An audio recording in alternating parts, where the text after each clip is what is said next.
ముఖ్యమంత్రి గారికి నమస్కారాలండి. నా పేరు రమాదేవి, కుకునూరు మండలం కివాక. మాకు కూడా ఆరణాలు పడ్డాయి. మంచిగా సంతోషంగా ఉన్నాం సారు. రోడ్లు మెయిన్ సీసీ రోడ్లు పోసారు మంచిగా. ఇంటింటికి కూడా పైపులని అన్నీ అనుకూలంగా, అన్నీ తార్ రోడ్లు కూడా మంచిగా పోసుకుంటూ వస్తున్నారు సార్. ఇన్ని సంవత్సరాలు కూడా 5 సంవత్సరాలు కూడా మేము ఆ గోతులల్లా చాలా ఇబ్బంది పడ్డాం సార్. అసలు ఏమీ కూడా లేదు. ఇప్పుడు సీసీ రోడ్లు పోసుకుంటూ వస్తున్నారు మంచిగా. ఆర్ఆర్ ప్యాకేజ్ పడ్డది అనుకూలంగా. మేమందరం కూడా సంతోషంగా ఉన్నాము. మన ప్రభుత్వం వచ్చిందన్న ధైర్యంతో అసలు మేమైతే ఎంత ఉత్సాహంగా ఉన్నామంటే సార్, అసలు మామూలుగా లేము సార్.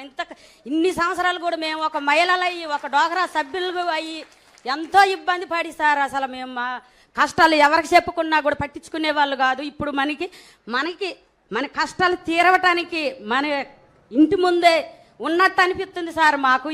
మీరు వచ్చిన కాడ నుంచి అసలు ఎంతో ఉత్సాహంగా ఉంది సార్ మాకైతే. అలాగే మాకు గోదావరి వచ్చినాక కూడా 5 రోజులు పోయిన గతం ప్రభుత్వం ఉన్నప్పుడు 5 రోజులు ఉన్నాం సార్. ఎంతో ఇబ్బంది పడ్డాం. ఇంత లోతు బురదలో కూడా ఉన్నాం సార్. అసలు మమ్మల్ని పట్టించుకున్న ప్రభుత్వం లేదు. మన ప్రభుత్వం వచ్చిన కాడ నుంచి కూడా మంచిగా ఎవరైనా కూడా మనోళ్ళు, మన మహిళలు, మనోళ్ళు, మన కుటుంబం వచ్చిన కాడ నుంచి ఒక కుటుంబంలాగా మమ్మల్ని అందరినీ ఆదుకుంటున్నారు సార్. మాకెంతో సంతోషంగా ఉంది సార్. ఎప్పుడు మీరు రావాలని మేము కోరుకుంటున్నాం సార్. అంతకుముందు కూడా మేము మీకోసం కూడా అంత ప్రభుత్వం ఉన్నప్పుడు ఆడవాళ్ళని ఏడిపించిన, మహిళల్ని ఏడిపించినా కూడా మాకు ఇప్పుడు ధైర్యంగా వచ్చింది సార్. మీరున్నారన్న ధైర్యం మేము ఎవరికి కూడా దడవం సార్. ముందుకు వెళ్తాం సార్. వాళ్ళు బటన్ నొక్కి చూపెట్టారు సార్. మేము మహిళలు బటన్ నొక్కి చూపెట్టాం సార్. ఆయనకే చేత వద్దు అనుకున్నారు సార్. మేము చూపెట్టాం సార్. అలాగే మా కుకునూరు